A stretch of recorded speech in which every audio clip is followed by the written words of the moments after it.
오늘은 저희 영광교회가 설립된 지 57년을 맞이하였습니다. 하나님께서는 57년이라는 긴 시간 동안 영광교회를 통해 일해 오셨고 영광교회에 풍성하신 사랑과 은혜를 부어주셨습니다. 하나님께서 어둠 속에 있었던 저와 여러분들을 부르셔서 그리스도 안에서 한 가족이 되게 하셨고 교회를 통하여 삶을 살게 하셨습니다. 교회 설립 57주년을 맞이하여 먼저 교회를 세우신 하나님께 영광을 돌립니다. 또한 57년 동안 하나님이 세우신 교회를 위해 눈물과 수고로 헌신하신 영광의 모든 가족들에게 하나님의 나라의 신령한 복이 함께 하시기를 주님의 이름으로 축원합니다. 하나님의 은혜로 감사하게 저희 교회가 헌당의 역사를 이루었습니다. 뼈를 깎는 아픔과 인내로 헌당을 끝냈습니다. 헌당의 역사가 끝났다고 우리의 임무도 끝난 것이 아닙니다. 한 가지 더 남아있는 것이 있습니다. 끝났는 줄 알았는데 한 가지 더 남아있다는 말에 여러분들의 마음이 어려우실 수도 있을 것 같습니다. 우리가 해야 할 한 가지 의무는 말씀으로 하나님의 나라의 삶을 살아내는 신앙적 헌당이 필요합니다. 그러기 위해서는 하나님의 나라의 삶이 무엇인지 깊이 알고 있어야 합니다. 예수님께서 마태복음 4장에서 하나님의 나라를 선포하십니다. 5장에서는 하나님의 나라의 삶에 대해서 팔복을 통하여 그 내용을 알려주십니다. 주님은 하나님 나라 따로 삶 따로 말씀하시지 아니하고 하나님의 나라가 시작되었으니 하나님의 나라의 삶을 시작하라고 말씀하고 계십니다. 하나님의 나라는 삶과 함께합니다. 예수님이 말씀하신 팔복은 종교적 내용을 늘어놓거나 아름다운 말을 꾸며 그럴듯하게 포장하게 하셔서 그것을 우리에게 전하시는 말씀이 아니라 하나님의 나라의 백성이 삶의 현장에서 실천해야 할 실제적인 말씀을 하고 계시는 것입니다.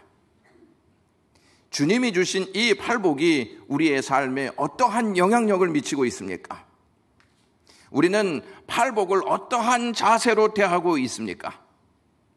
우리의 삶은 팔복에 있어서 어느 위치에 있습니까? 혹시 팔복과 무관한 삶을 살고 있지는 않습니까? 팔복이 우리의 삶과 무관한 것이 되고 있다면 팔복은 그저 허공을 떠도는 말씀이 되어버렸다는 증거입니다. 어쩌면 우리는 신앙의 구두쇠로 살아가고 있는지도 모릅니다. 구두쇠는 돈이 있는데 써야 할 때 돈을 쓰지 않고 아주 인색하게 구는 사람을 가르칩니다. 신앙의 구두쇠란 하나님의 은혜로 하나님의 나라를 선물로 받았으면서 받지 못한 사람처럼 인색하게 살아가는 사람, 이 사람들을 가르쳐서 신앙의 구두쇠다 이렇게 말씀드릴 수 있습니다.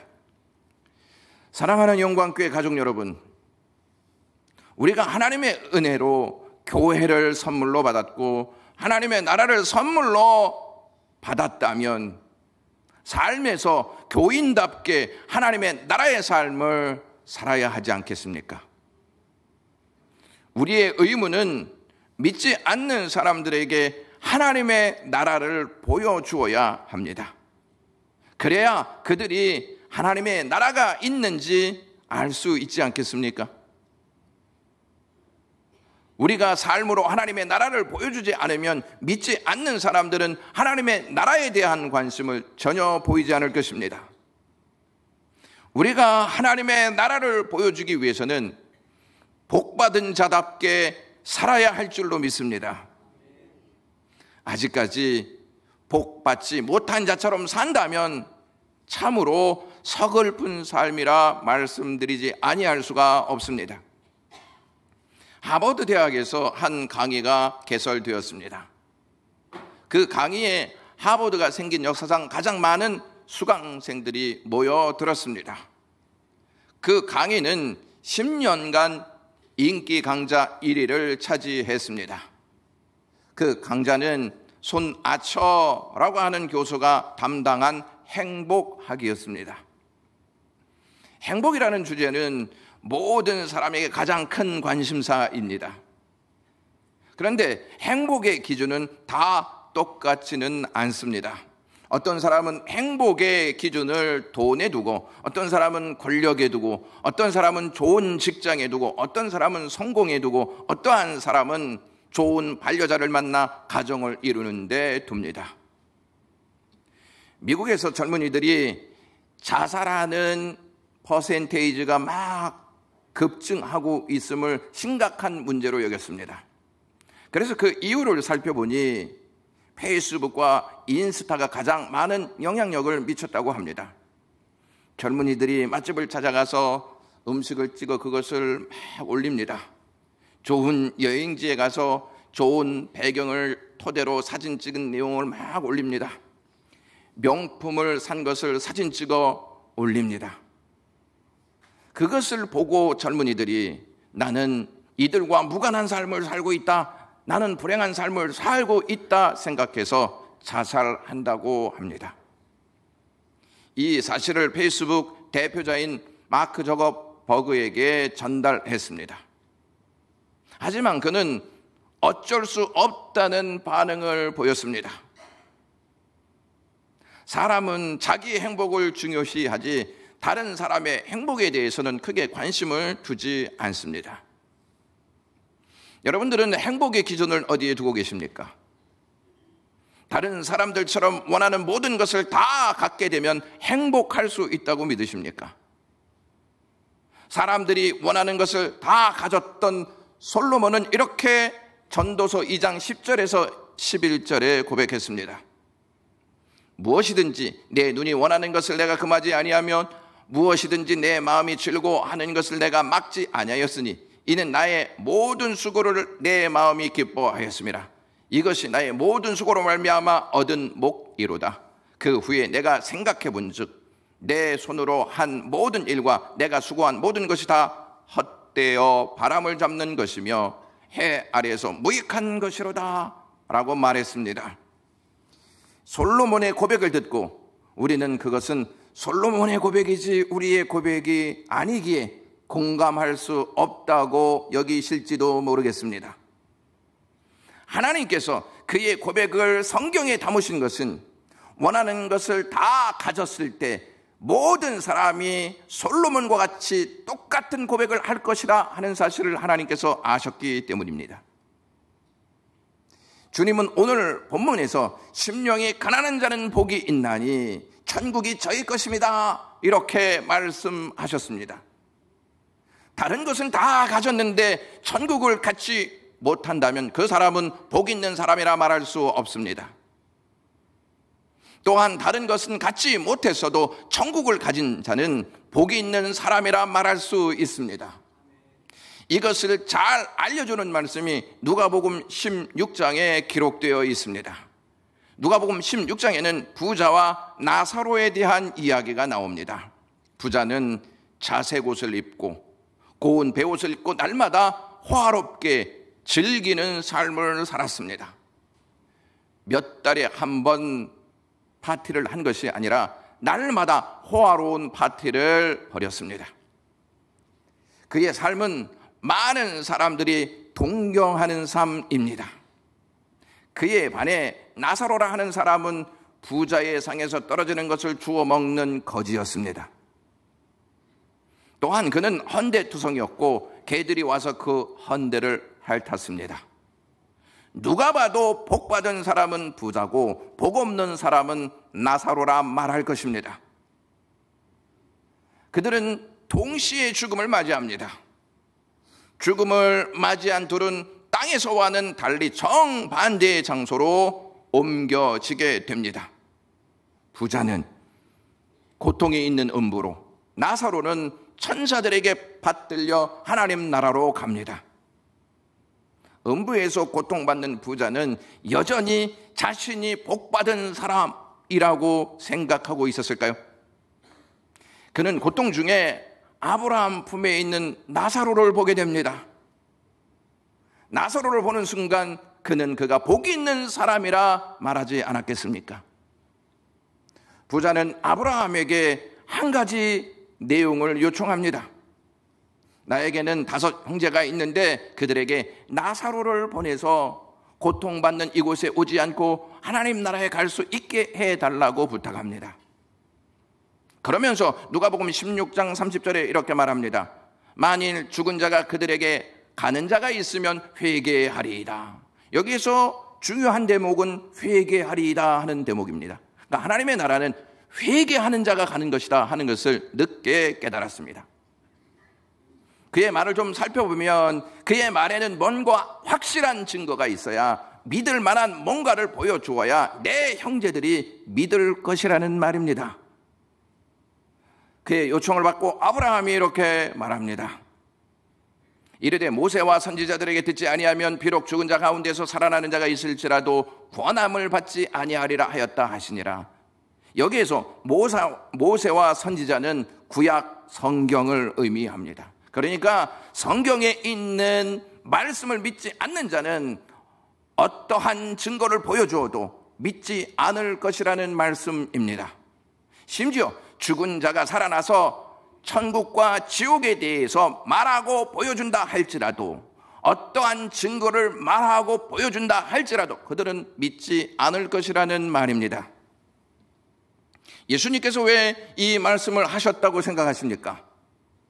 예수님이 이 말씀을 하신 첫 번째 이유는 하나님의 나라와 지옥이 있다는 사실을 분명히 확인시켜 주시기 위해서 하신 말씀입니다.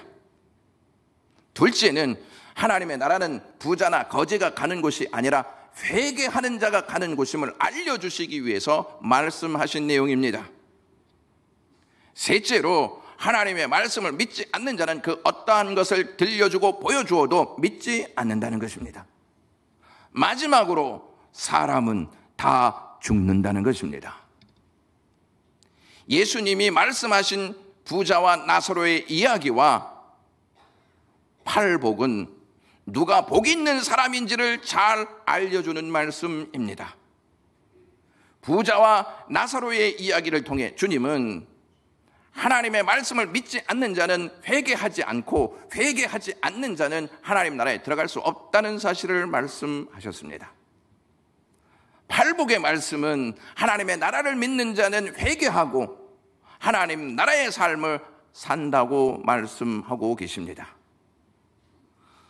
우리말 성경에는 팔복에서 하시는 말씀 중 복이 있나니라고 하는 이 말씀이 중간에 들어가 있지만 원문에는 제일 앞에 나와 있습니다. 원문에 따라 번역해 본다면 오 복되어라 마음이 가난한 사람이여 하늘나라가 그들의 것이기 때문이다 라고 할 수 있습니다. 주님이 말씀하신 복과 세상이 말하고 있는 복은 상반됩니다. 세상은 부자는 복이 있다 이렇게 말합니다. 웃는 자는 복이 있다 이렇게 말하죠. 주님은 가난한 자가 복이 있다, 애통한 자가 복이 있다 이렇게 말씀하십니다. 세상이 말하는 복과 주님이 말씀하신 복이 다릅니다. 그리고 세상은 부자는 복이 있다 이것으로 끝납니다. 거기에 천국이 있을 것이다 이렇게 말하지 않습니다. 주님은 가난한 자가 복이 있다 이렇게 말씀하신 후에 그들이 왜 복이 있냐면 천국이 그들의 것이기 때문이다 이렇게 결론 짓습니다. 세상의 복은 천국과 연결되지 않습니다. 주님이 말씀하신 복은 천국과 연결되어 있다는 점을 아셔야 합니다.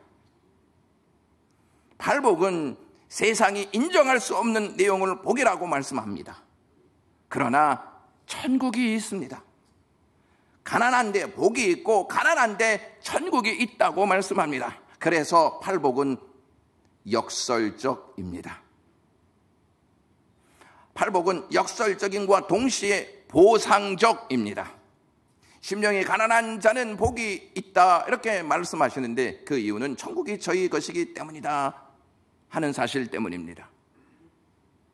팔복은 자기 스스로 가지는 복이 아니라 하나님께서 갚아주시는 보상적 복입니다. 세상적 복은 내가 무엇을 소유함으로 얻는 소유적 복입니다. 하나님의 나라는 스스로 얻을 수 없고 하나님이 주셔야만 얻게 되는 복입니다. 세상이 말하는 복은 인간의 노력으로도 가능하지만 하나님의 나라는 인간의 노력으로도 얻을 수 없고 오직 은혜로만 얻을 수 있다는 말씀입니다. 심령이 가난한 사람은 어떠한 사람일까요? 이것을 알기 위해서 앞서 예수님이 왜 팔복의 말씀의 첫 번째 말씀을 심령이 가난한 자로 하셨는지에 대해서 아셔야 합니다. 예수님은 공생애를 시작하시면서 광야로 나가셔서 40일 금식 기도를 하십니다. 마귀는 이 틈을 노리고 있다가 예수님을 찾아가서 유혹하기 시작합니다. 그 첫 번째가 이 돌들을 떡덩이가 되게 하라 하는 유혹이었습니다. 예수님은 돌들을 떡덩으로 만드실 수 있는 충분한 능력을 가지고 계셨습니다. 그럼에도 불구하고 돌들을 떡덩이로 만들지 않으셨습니다. 주님은 과거 이스라엘 백성이 광야에서 하나님을 어떠한 자세로 대하였는지를 잘 알고 있었습니다. 그들은 애굽 땅에서 바로가 주는 것을 먹고 살다가 하나님의 은혜로 애굽에서 나와 광야를 걷게 됩니다. 광야는 먹을 것이 전혀 없는 곳입니다. 하나님은 그들에게 어디에서도 얻을 수 없는 만나와 메추라기로 먹이십니다. 바로가 주는 것을 먹었을 때에는 그들이 애굽 백성이었습니다. 하나님이 주시는 것을 먹었을 때에는 그들이 하나님의 백성이었습니다. 하나님의 백성은 하나님이 주시는 것을 먹고 삽니다. 이스라엘 백성들은 하나님이 주신 것을 먹고 살았으면서도 만족하지 못했습니다. 만족하지 못함은 부족하기 때문이 아닙니다. 다른 것을 원하기 때문에 찾아오는 것입니다. 먹을 것이 없어야 죽지 않습니까? 그런데 이스라엘 백성들은 먹을 것이 있었는데도 죽었습니다. 참으로 안타까운 현실이 아닐 수 없습니다. 이를 통해 우리가 알 수 있는 것은 먹을 것이 있는데도 죽는다는 것입니다. 그러므로 인간은 먹지 못해서 죽는 것이 아니고 만족하지 못해서 죽는 것입니다. 이스라엘 백성들은 먹을 것을 주시는 하나님을 갈망하지 않았습니다. 하나님을 갈망하지 못하니까 육체적 필요를 채우는 일에 몰두할 수밖에 없었습니다. 주님은 그들처럼 육체적 필요를 채우는 일에 몰두하지 아니하시고 하나님을 갈망하였습니다.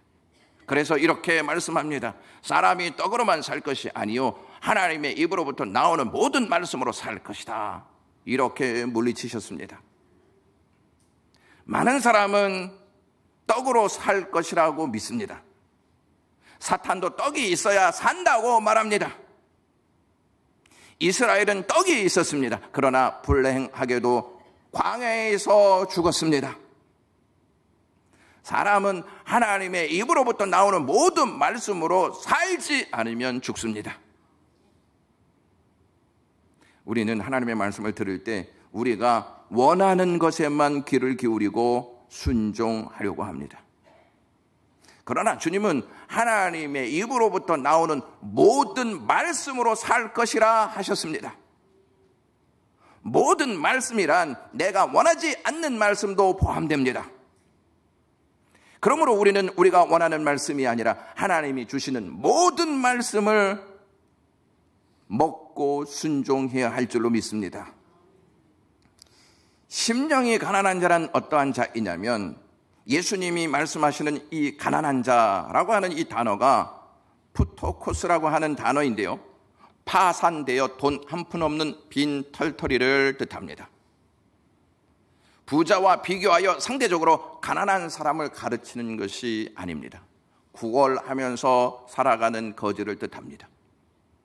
그러므로 심령이 가난한 자란 자신이 하나님 앞에서 영적으로 파산된 사람임을 고백하면서, 하나님, 나는 구원받을 의의가 전혀 없습니다.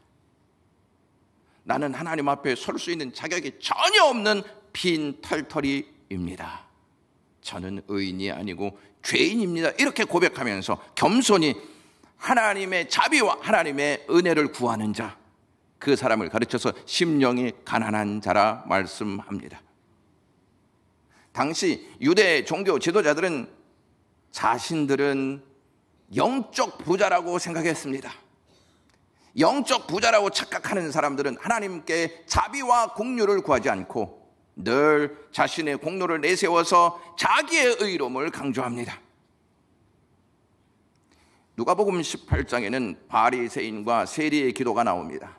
두 사람이 똑같이 성전에 올라가 마음을 성전과 하나님께로 향하여 기도를 합니다. 그들의 기도의 내용은 서로 달랐습니다. 바리새인의 기도는 매우 길었고 그의 기도의 주제는 자기 자신이었습니다. 하지만 세리의 기도는 짧았고 그 주어는 하나님이었습니다. 이 이야기를 들으시고 앞으로 나는 기도를 짧게 해야지, 이렇게 생각하시면 큰 오해를 하고 계시는 것입니다. 바리새인은 자랑의 형태로 하나님께 기도합니다. 자신이 범하지 않았던 악행들, 토색과 불의와 간음들을 막 열거하면서, 하나님, 나는 특별한 경건 행위를 하였습니다. 일주일에 2번 금식하였습니다. 소득의 11조를 하나님께 올렸습니다. 이렇게 경건 생활을 막 드러내기 시작합니다. 여기에서 경건 생활은 율법의 요구를 훨씬 초월한 것이라는 점을 주목해야 합니다. 무슨 말이냐면, 율법은 1년에 단 하루 속죄일에 금식할 것을 규정했는데 바리새인들은 자진해서 일주일에 2번, 월요일과 목요일에 금식했습니다. 뿐만 아니라 곡식, 포도즙, 기름은 생산자들이 11조를 바쳐야 했었는데도 그들은 사들인 물건에 대해서 11조를 하나님 앞에 드렸습니다. 11조를 바치지 않는 어떠한 물건도 그들은 사용하지 않았습니다. 엄청난 경건을 가지고 있었던 사람이었습니다. 그들과 달리 세리는 멀리 서서 감히 하늘을 쳐다보지도 못하고 가슴을 치면서, 하나님, 의의가 하나도 없는 죄인입니다. 나에게는 하나님의 자비가 필요합니다. 이렇게 호소했습니다. 이 내용을 말씀하시면서 주님은 이렇게 결론 내리십니다. 스스로의 의를 자랑하면서 자기를 높이는 자가 진짜 의로운 자가 아니고, 스스로 자신을 죄인이라고 여기고 하나님 앞에 나와 자비를 구하는 자가 의롭게 된다, 이 말씀을 하십니다. 영적으로 파산한 사람은 하나님을 의지하여 자비를 구할 수밖에 없습니다. 하나님은 영적 파산자에게 자비를 베푸시기 위해서 자신의 아들 예수 그리스도를 이 땅에 보내주십니다. 예수님은 십자가를 통해서 영적 파산 문제를 해결해 주십니다. 주님은 십자가에서 다 이루었다, 이렇게 말씀하시고 돌아가시는데, 다 이루었다는 말씀은 상업적인 용어로 내가 다 갚았다, 이러한 뜻입니다. 그러므로 예수 그리스도가 아니면 그 어떠한 누구도 영적 파산의 문제를 해결할 수 없습니다.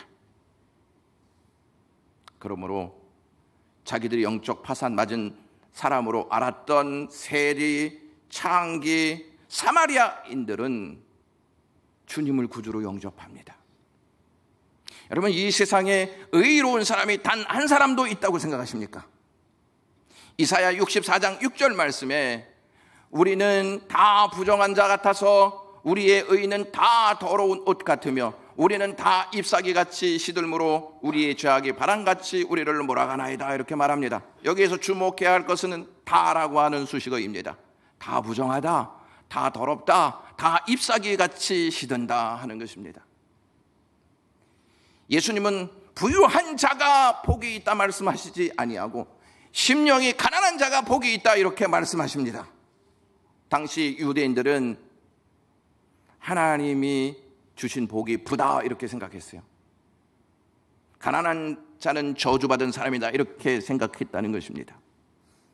예수님이 말씀하신 이 복은 헬라어로 마카리오스라고 하는 단어인데 이 단어는 하나님께서 사랑하는 사람에게 위로와 보상의 방편으로 일방적으로 내려주시는 은혜를 말합니다.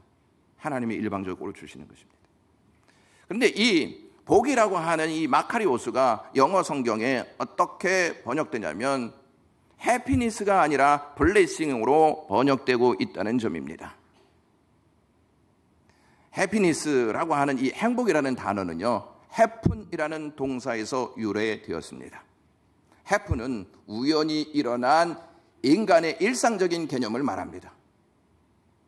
블레싱이라고 하는 이 복은 기본적으로 블리드라고 하는 말에서 왔는데 이 단어는 피를 흘리다라고 하는 뜻입니다. 따라서 영어에서 복이라고 하는 이 단어는 기본적으로 피와 연관되어 있는 단어임을 확인할 수가 있습니다.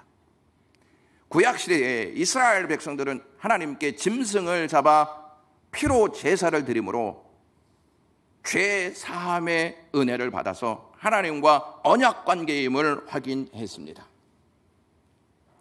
영국 사람들이 하나님으로부터 죄 사함을 받아 하나님과 관계를 맺고 유지하는 것이 복, 행복이라고 하는 사실을 가지고 있었습니다.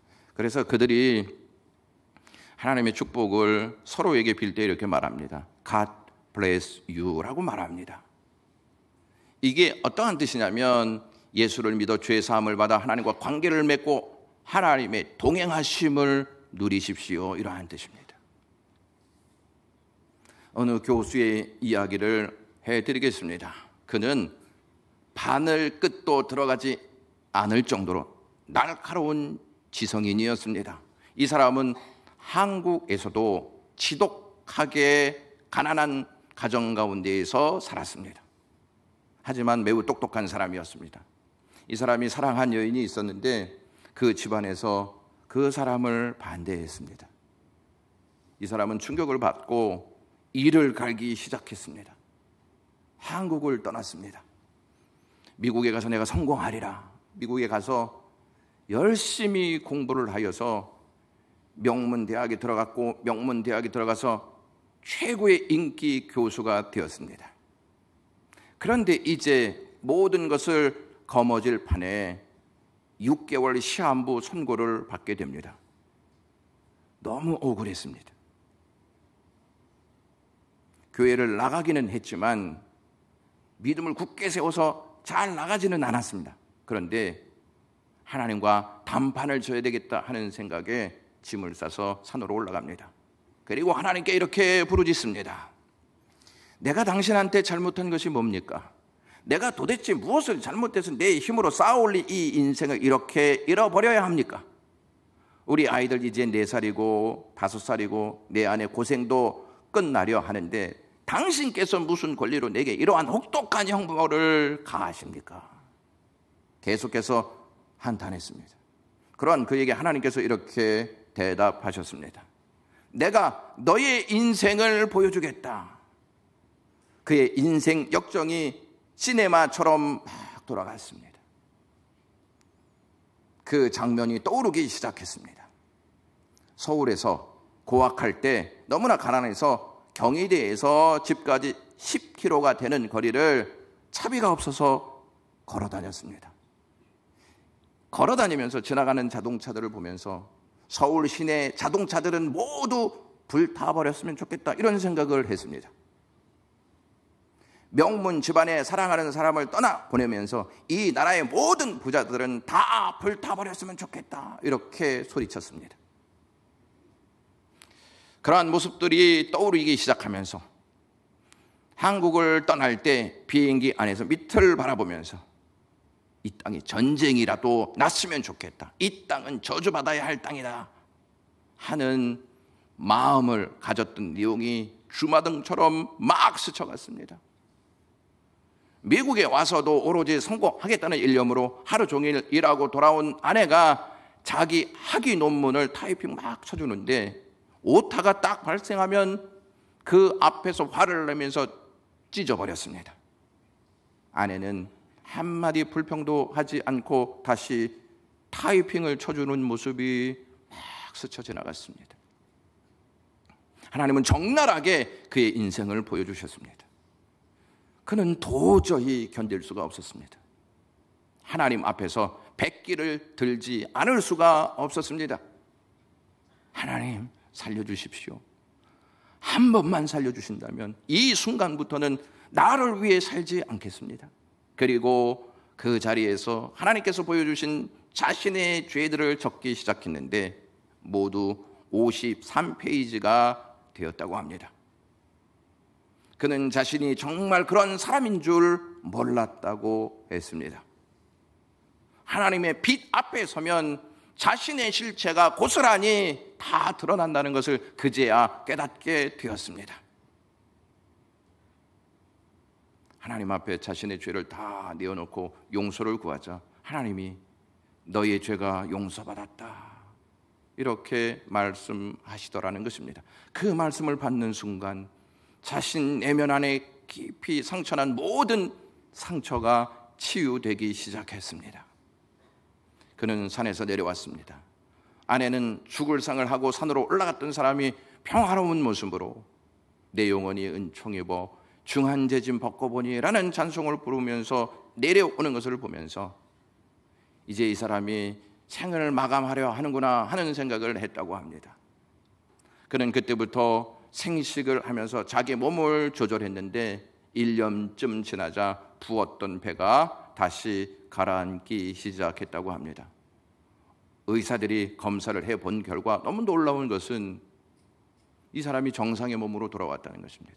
그래서 의학협회에 이것을 보고해야 되겠다 할 정도로 이야기하면서 그 사람의 회복을 축하해 주었다고 합니다. 그때 의사들이 도대체 당신은 어느 병원에서 치료를 받았습니까? 이렇게 묻자 그가 하는 말이 하나님의 병원입니다 라고 짤막하게 대답했다고 합니다.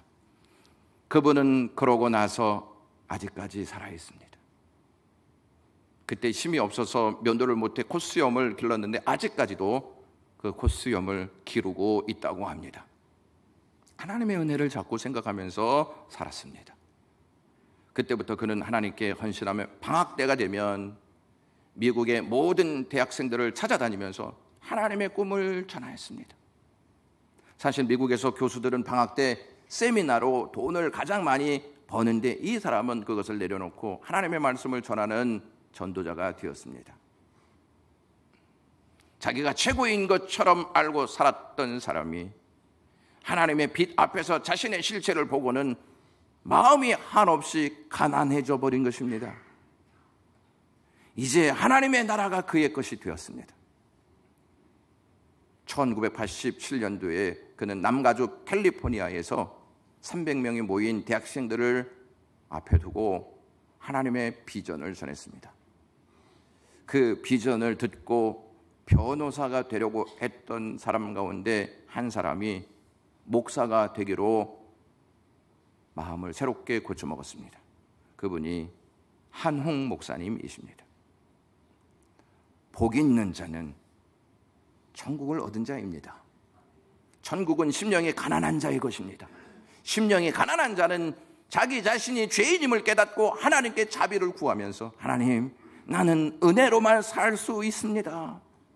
이것을 믿고 이 은혜로 하나님 나라의 삶을 살아가는 자, 이 사람이 심령이 가난한 자입니다. 영광교회가 57년을 맞이했습니다. 영광교회 모든 가족들이 심령이 가난한 자로 하나님의 은혜를 구하며 하나님 나라를 누리시는 귀한 하나님의 백성들 되시기 주님의 이름으로 축원합니다. 기도하겠습니다. 하나님 고맙습니다. 하나님의 은혜를 알게 하시고 하나님 나라를 알게 하셔서 고맙습니다. 57년을 맞이하게 하셔서 고맙습니다. 앞으로 심령이 가난하여 하나님 나라의 삶을 삶 속에서 누리게 하옵소서. 예수 그리스도의 이름으로 기도드리옵나이다.